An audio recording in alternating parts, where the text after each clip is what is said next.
satu lagi Sarawak. So mereka ada tycoon mereka sendiri dan mereka ada dia punya boundaries yang tak boleh dikacau.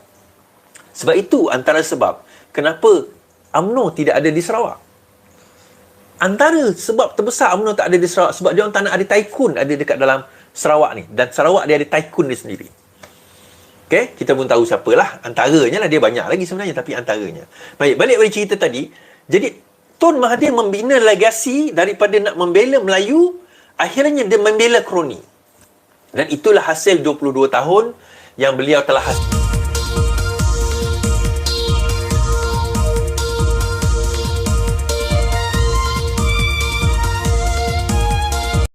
Tekan butang subscribe, like dan aktifkan lonceng. Assalamualaikum warahmatullahi taala wabarakatuh. Selamat malam, salam sejahtera, salam reformasi, salam perjuangan saya ucapkan. Okey, suara okey ke tuan-tuan? Tolong komen sikit suara. Suara okey ke?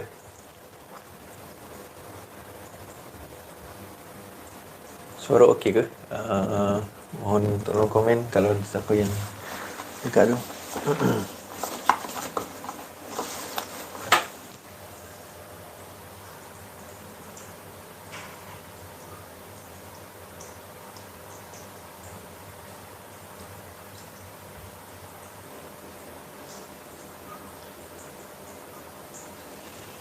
Salam. Oh, suara okey Okey, LTL, terima kasih. Skandal Legacy, thank you. Salam LTL, terima kasih. Muhammad Hafiz, thank you very much. So, I think suara should be okay. Boleh dengar jangan jelas ke? Lagi 900, terima kasih LTL. Tetap terima kasih. Suara okey. Ramai takut masuk jail. Mic okey, thank you. Saya pakai mic yang baru ni. Baru, lama dah mic ni sebenarnya. Hotel Melaka, suara rock. Suara rock kejap. Okey. LTL dari RPK. Sempurna Sabah, terima kasih. Okey, Syalam hadir, terima kasih. Tak ada lagi semangat ke malam ni, Is? Tak ada lagi semangat? Maksudnya? Tak faham. Bagus berai ke Boris? Taklah. Raya memang kita hari raya kat sini. Right.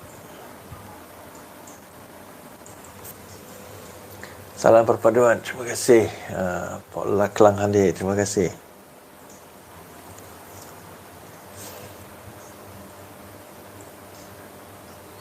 Okay. Right. Terima kasih semua yang bersama dengan saya. Volume okey. Baik. Pertama sekali insyaAllah kita akan berbicara sebenarnya. Saya nak berbicara lah. Saya tak ada nak share screen hari ni, tak ada. It's just more kepada question and answer. Kalau tuan-tuan ada soalan, tanya je. InsyaAllah mana yang sempat saya baca. Berkenaan dengan kenapa orang obses sangat nak jatuhkan PMX. Itu soalan yang sering ditanyakan. Sekarang ini bermain cerita. Macam-macam cerita. Okey. Hari ni Cikgu Bat ke semalam Cikgu Bat. Hari ni lah Cikgu Bat. Dia kata buat demonstrasi. Dia kata buat demonstrasi untuk apa, ganti PMX. Dia kata Perdana Menteri harus turun, letak jawatan. Walaupun yang datang demonstrasi tu I think 10 orang je. Dia kata desakan untuk letak jawatan sepakai baju kuning sebenarnya kan. Okey. Lepas tu dia bercerita, kemudian cerita beberapa hari ni berkenaan dengan apa orang kata, sekumpulan yang berminat berbincang saya. Dia kata betul ke Iswardi ada 2 orang daripada PKR akan lompat? Betul ke Iswardi ada 15 orang yang akan letak jawatan? Betul ke Iswardi? Saya kata saya tak pernah cakap benda tu, yang cakap orang lain. Jadi kalau nak tanya benar ke tidak, kena tanya dengan orang tu lah. Jangan tanya saya. Saya tak tahu tentang benda tersebut kan, yang kata nak lompat-lompat ni kan. Tapi saya buat analisa tempoh hari. Saya kata plan ada, orang tanya saya, adakah plan untuk nak jatuhkan PMX itu real? Adakah plan tersebut memang berlaku? Memang ada.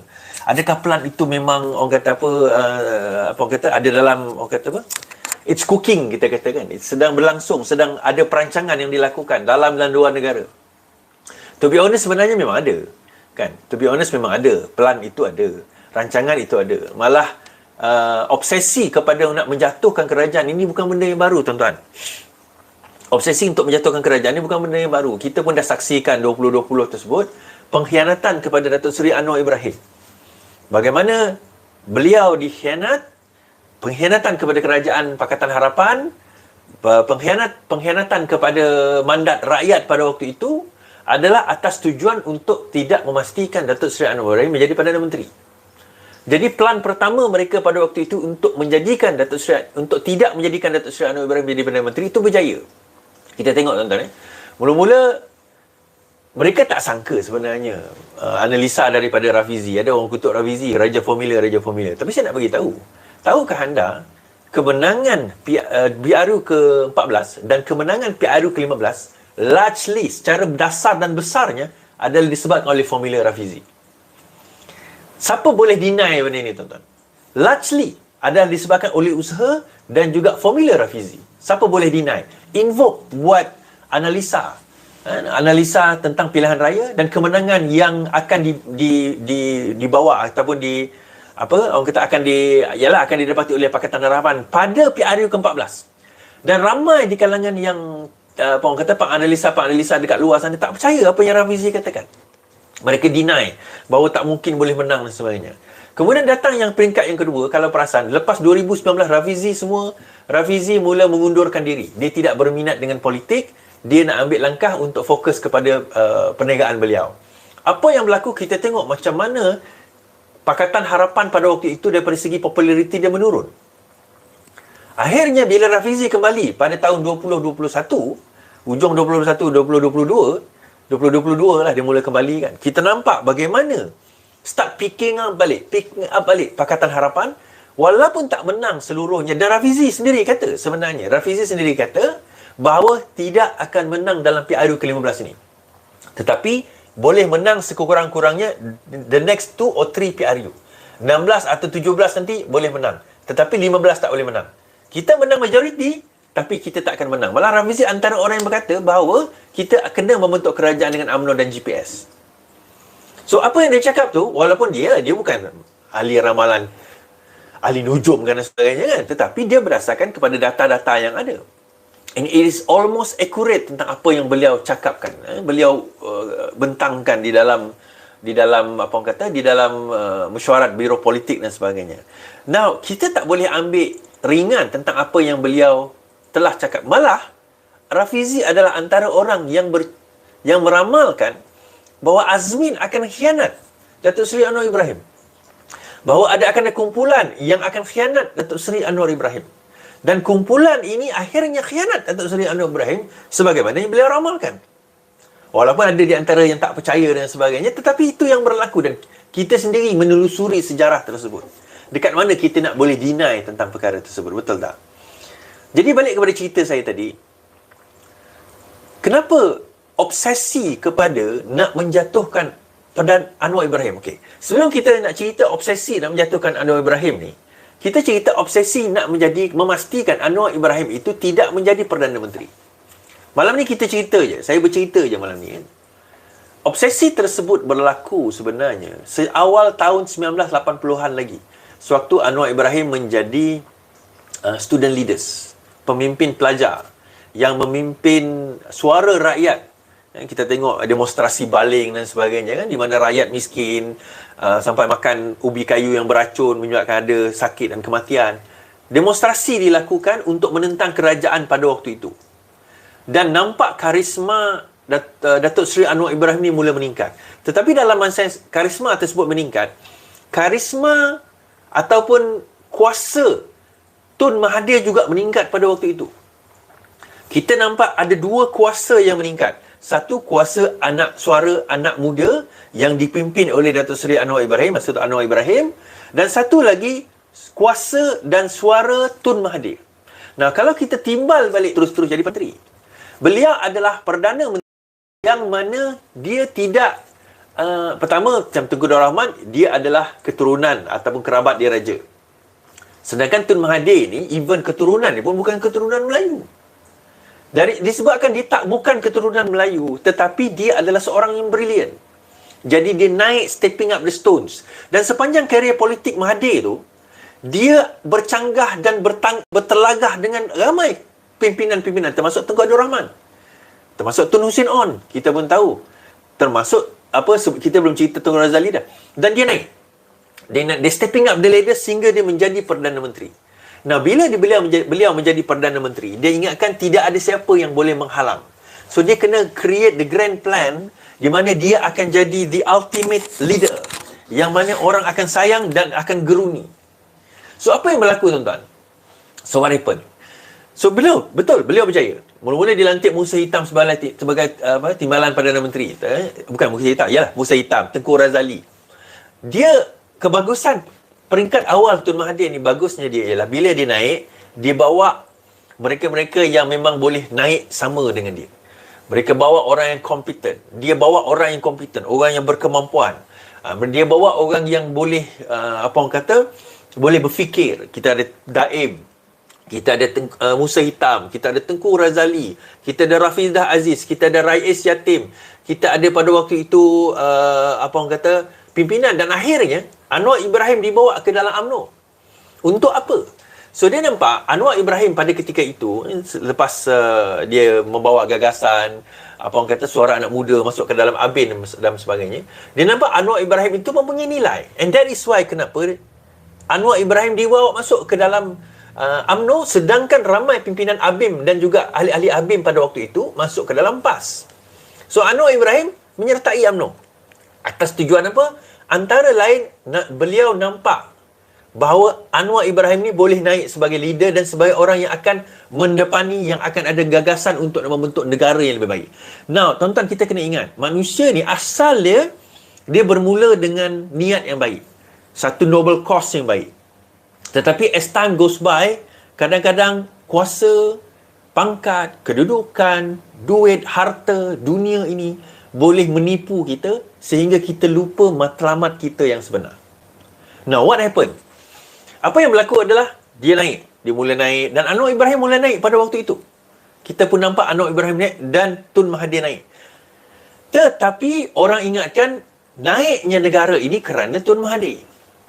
Kita tengok apa yang berlaku kepada negara sewaktu Tun Daim, satu gabungan pada waktu itu, menjaga negara.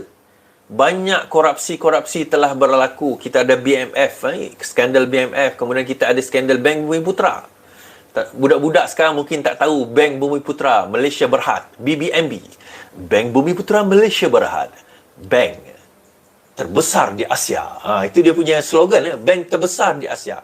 Malaysia pernah ada bank yang mempunyai aset terbesar di Asia, iaitu Bank Bumi Putra Malaysia Berhad, dan di bawah Mahathir, bank itu bankrupt. So, akhirnya apa yang berlaku adalah pada waktu itu, tahun 1992, ni saya kena cerita sejarah dulu supaya kita boleh nampak rintitan kenapa orang obses nak jatuhkan Anwar Ibrahim. Kita kena faham ni dulu. 91-92 pada waktu itu, GDP to debt ratio kepada GDP dan debt 80%. Just to put into perspective, di GDP to debt ratio sekarang ni 65%, 60 lebih peratus. Pada waktu itu 80%, Daim jadi Menteri Keuangan. So, negara dalam masalah. Hutang kita, for every RM1 yang kita hasilkan, 80 sen nak bayar hutang. Itu maksud dia, ratio tersebut. So, akhirnya ditukarlah timbalan Perdana Menteri, ditukar kepada Anwar Ibrahim. Saya tak nak cerita bab dia gaduh dengan Musa Hitam, dengan Tengku Razali dan sebagainya. Itu ada cerita yang lain. Tapi dia naik.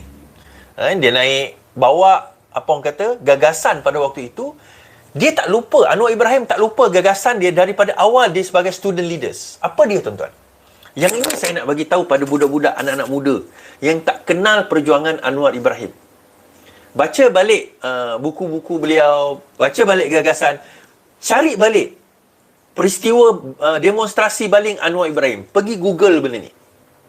Daripada situ, tuan-tuan, apa yang kita nampak? Perjuangan Anwar Ibrahim has always been memperjuangkan nasib rakyat. Has always been memperjuangkan nasib rakyat. Has always been that. Itu fokus utama. Sedangkan Tun Mahathir, fokus dia adalah bagaimana pada awalnya memanglah nak menaikkan orang Melayu. Awal Tun Mahathir ni nak naikkan orang Melayu. Tapi Anwar Ibrahim dia bukan setakat orang Melayu. Dia nak tengok seluruh rakyat Malaysia kita ni naik. Of course fokus dia kepada orang Melayu kerana pada masa itu orang Melayu ramai miskin. Tetapi dia tidak discriminate against all the other race and religion.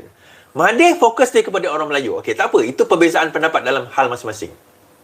Apa yang berlaku adalah bagaimana kita nampak perjuangan mereka ni. Daripada Mahathir memperjuangkan Melayu, dia nampak bila dia berbincang dengan Daim pada awal penubuhan, awal tahun 80-an, bahawa mereka, UMNO memerlukan dana. So daripada dana tersebut, kenapa perlukan dana? Sebab nak menghadapi pilihan raya ni bukan satu jumlah yang sedikit, tuan-tuan. Jadi dijadikanlah jutawan-jutawan dan billionaire daripada kalangan orang-orang Melayu, kalangan orang-orang UMNO sendiri. Sebab tu kalau tuan-tuan ingat kan, nak kaya join UMNO. Nah, siapa ingat lagi nak kaya join UMNO pada waktu itu? Siapa nak kaya, nak projek, join UMNO. InsyaAllah boleh dapat projek. Ngampu UMNO, mengampu pemimpin, InsyaAllah boleh dapat projek. The Mall sekarang ini Sunway Putra, The Mall tu depan Wisma PWTC, tempat ulat-ulat. Saya ingat lagi, tempat ulat-ulat nak dapatkan projek. Di situlah tempat dia. Okay. So daripada satu gagasan nak menaikkan, meningkatkan martabat orang Melayu, akhirnya dia meningkat dan memartabatkan sebilangan saja. Bukan setakat orang Melayu, tetapi kroni-kroni dia yang membentuk projek-projek, yang membentuk masyarakat, satu kelompok elitis, yang akhirnya mereka lah yang menguasai Malaysia sekarang ini. Dan saya panggil mereka ini sebagai oligarki. Dan kalau kita cerahkankan golongan-golongan yang maha kaya ini, hanya ada beberapa orang saja. Dia tak kisah bangsa, tuan-tuan. Tak kisah bangsa. Melayu ada, India ada, Cina ada, Sarani ada, Sing ada. Yang tuan-tuan ikut tengok nama tu, itu hanya yang nampak. Dia ada yang tak nampak. Tuan-tuan nak jumpa dia tepi jalan pakai t-shirt biasa, pakai seluar pagoda. Tapi dia antara tycoon yang ada dekat Malaysia. Bukan setakat dekat. Sebab tu masa itu dia ada tiga wilayah dikotomi. 3 wilayah. Satu wilayah persekutuan, KL, Kuala Lumpur, Selangor. Satu Sabah, satu lagi Sarawak. So mereka ada tycoon mereka sendiri dan mereka ada dia punya boundaries yang tak boleh dikacau. Sebab itu antara sebab kenapa UMNO tidak ada di Sarawak. Antara sebab terbesar UMNO tak ada di Sarawak sebab dia orang tak nak ada tycoon ada dekat dalam Sarawak ni. Dan Sarawak dia ada tycoon dia sendiri. Okay, kita pun tahu siapalah. Antaranya lah, dia banyak lagi sebenarnya, tapi antaranya. Baik, balik pada cerita tadi. Jadi, Tun Mahathir membina legasi daripada nak membela Melayu, akhirnya dia membela kroni. Dan itulah hasil 22 tahun yang beliau telah hasilkan, dan 22 tahun yang beliau hasilkan pada waktu itu.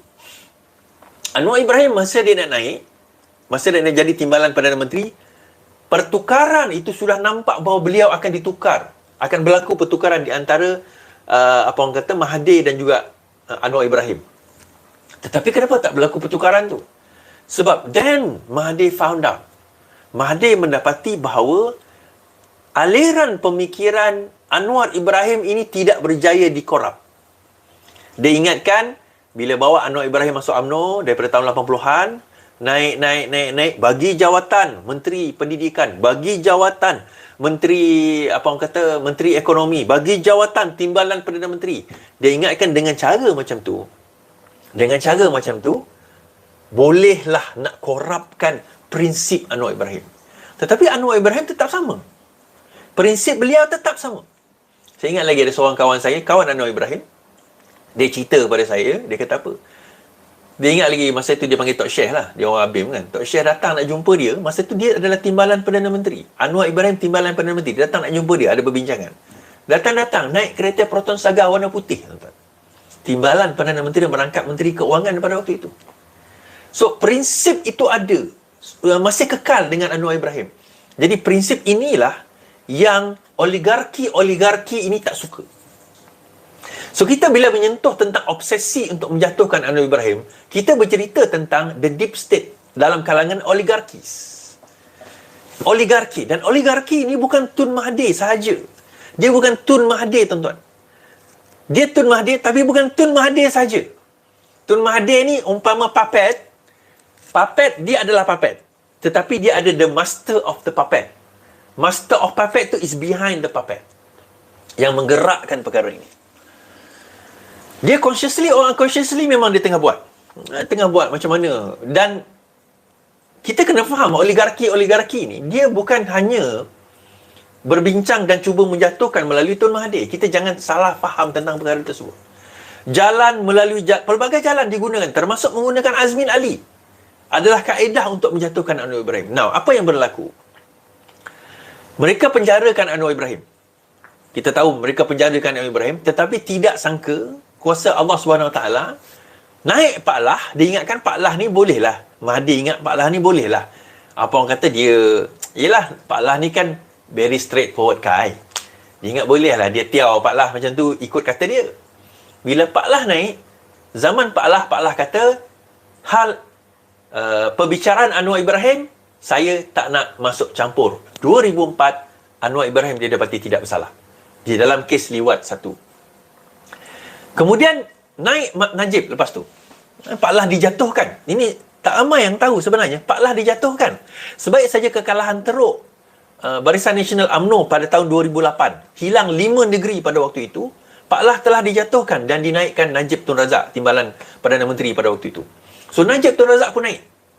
Bila Najib Tun Razak naik, again Mahathir ingat, saya ingat lagi masa tu, Najib ni dia tidak mengambil langkah macam Anwar Ibrahim tu, nampak agresif dan sebagainya. Dia very pleasing. Dia sangat pleasing. Dia seorang yang sangat pleasing. Dia duduk, dia relax, dia tak cakap apa, dia macam ikut je mana Pak Lah pergi. Tup-tup dia naik. Dan bila dia naik pada tahun 2009, sampai ingat lagi, dia naik tahun 2009, dia buat banyak perubahan, kita tak nafikan. Tetapi usaha untuk dia nak memastikan Anwar Ibrahim itu bersalah, masuk penjara, kena diteruskan. Jadi bila beliau cuba nak jatuhkan Anwar Ibrahim, cari jalan. Okey, tengok Selangor. Tahun 2008, Selangor dimenangi oleh Pakatan Rakyat pada waktu itu. PR Pakatan Rakyat menang di Selangor, di samping negeri yang lain lah. 2009, berjaya menumbangkan Perak. So Anwar Ibrahim ni tak boleh dibiarkan di luar. Kena ambil tindakan sesuatu pada dia. Tetapi dia orang nak siasat Anwar Ibrahim di atas korupsi. Tak ada kes, tuan-tuan. Anwar Ibrahim jadi penasihat ekonomi Selangor, ambil gaji RM1. Nak kenakan macam mana? So akhirnya apa yang berlaku? Tahun 2012 kalau tak salah saya, beliau dituduh sekali lagi dengan kes liwat. Dia letak seorang budak ni, lelaki ni. Kemudian budak lelaki ni pun datang. Mula-mula dia nak terkenakan dengan kes Amoy yang China Doll lah. Mula-mula kena kes China Doll, tak sangkut. Kemudian kes tapi semua berkaitan dengan seksual. Kenapa? Sebab orang Melayu kita ni seksual ni agak tabu. So akhirnya dikenakan dengan Saiful Buhari. Dan Saiful Buhari ni, tuan-tuan, adalah orang yang diimplan ke dalam di dalam circle Anwar Ibrahim untuk kenakan beliau. Nak kenakan dia pada kes rasuah tak boleh, salah guna kuasa tak ada. So dia tak boleh kenakan itu. So kenakan pada kes second charges of liwat. Ingat first charges tadi tak bersalah tau. Ini second charges of liwat. Now what happened? Second charges of liwat ni, kita yang mengikuti rapat, judgement, apa yang dicakapkan oleh mahkamah, pembuktian, kita nampak penipuan yang terlalu dan terlampau obvious. Tetapi kita nak marah tak boleh. Kenapa? Sebab mahkamah dia yang pegang. Mana bukti kata mahkamah yang pegang? Buktinya pada 1MDB, ingat tak siapa yang jatuhkan kes? Ingat tak suara audio Najib Rosmah calling atau Najib calling yang dia orang ada conversation tu, yang record tu? Itu membuktikan Najib ada direct intervention. Terhadap kes-kes beliau sendiri, yang melibatkan SPRM, yang melibatkan polis, yang melibatkan AG. Bahawa ada direct intervention dengan kes beliau, sehingga dia boleh jatuhkan kes beliau sendiri. Kemudian yang dia tak sangka, melalui formula Rafizi, kita menang pada tahun PRU 14, tahun 2018. Yang inilah di mana Azmin Ali tak berjaya fikirkan, geng-geng kartel yang tak berjaya tak berjaya orang kata formulate yang kemenangan itu boleh berlaku. Apa yang berlaku tuan-tuan? Dalam PKR sendiri memang diletakkan oleh golongan oligarki ini kumpulan yang berada dekat situ untuk memastikan Anwar Ibrahim tidak boleh jadi Perdana Menteri. Ni saya